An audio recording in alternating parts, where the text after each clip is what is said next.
kita akan bahas sebuah buku yang ditulis 500 tahun lalu, tapi rasanya kok kayak baru ditulis kemarin. Yah, ini dia, The Prince atau Sang Penguasa karya Niccolo Machiavelli. Sebuah panduan soal politik, kekuasaan, dan moralitas yang sampai sekarang masih bikin banyak orang berdebat. Oke, langsung aja ke pertanyaan intinya. Siapa sih sebenarnya Machiavelli ini? Apakah dia semacam guru kejahatan yang ngajarin para penguasa buat jadi tiran?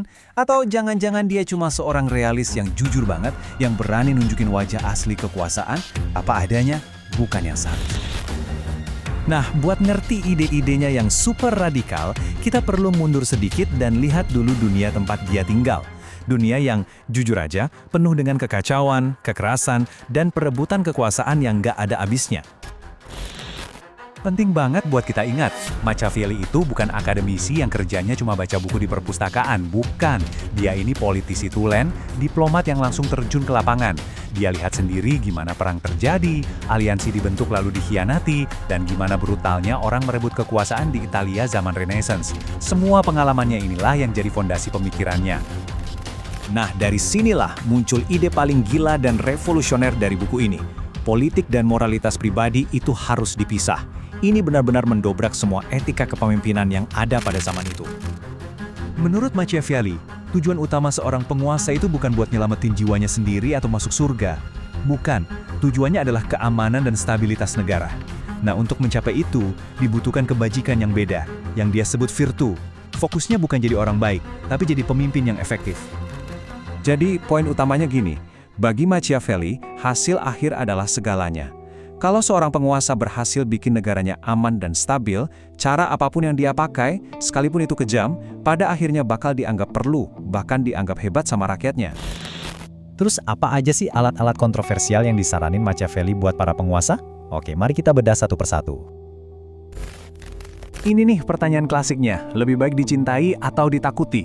Kata Machiavelli, ya bagusnya sih dua-duanya. Tapi kalau harus milih, rasa takut itu jauh lebih bisa diandalkan. Kenapa? Karena cinta itu gampang hilang. Orang bisa aja khianat. Tapi rasa takut sama hukuman itu bakal selalu ada. Bahkan soal kekejaman pun dia punya pandangan yang unik.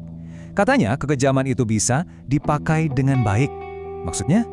Kalau dipakai sekali, cepat dan tegas demi keamanan negara, itu jauh lebih baik daripada membiarkan negara kacau balau dalam waktu lama yang justru menyengsarakan lebih banyak orang. Logikanya brutal, tapi pragmatis. Oke, sekarang kita tarik semua ini ke zaman sekarang. Gimana ide-ide yang udah berumur setengah milenium ini ternyata masih hidup banget di panggung politik modern? Dan gimana kalau kita bandingkan etikanya sama standar pemimpin yang kita harapkan hari ini? Coba deh kita pikirin. Pemimpin yang pakai isu keamanan nasional buat melegalkan kebijakan yang menekan. Atau tim sukses kampanye yang sengaja bikin citra palsu buat memanipulasi pemilih. Bukankah itu semua adalah gemak dari ajaran Machiavelli? Zaman sekarang, kita kan menuntut pemimpin yang jujur dan transparan. Tapi Machiavelli mungkin bakal bilang, tipu muslihat semacam itu kadang perlu demi stabilitas. Pertanyaan ini buat kita semua sih, setiap kali kita nonton berita, lihat manuver politisi, seberapa banyak dari taktik-taktik ini yang rasanya udah jadi hal biasa, jadi pemandangan sehari-hari. Dan semua ini membawa kita pada satu pertanyaan terakhir yang mungkin jadi inti dari seluruh pembahasan kita. Jadi, apakah Machiavelli itu sedang ngasih resep gimana caranya jadi pemimpin yang ideal menurut dia? Atau dia cuma orang pertama yang cukup berani buat nulis kenyataan pahit, nunjukin dengan gamblang gimana cara para penguasa dari dulu sampai sekarang selalu bertindak buat dapat dan mempertahankan kekuasaan? Nah, pertanyaan itulah yang bikin buku ini tetap wajib dibaca bahkan sampai hari ini.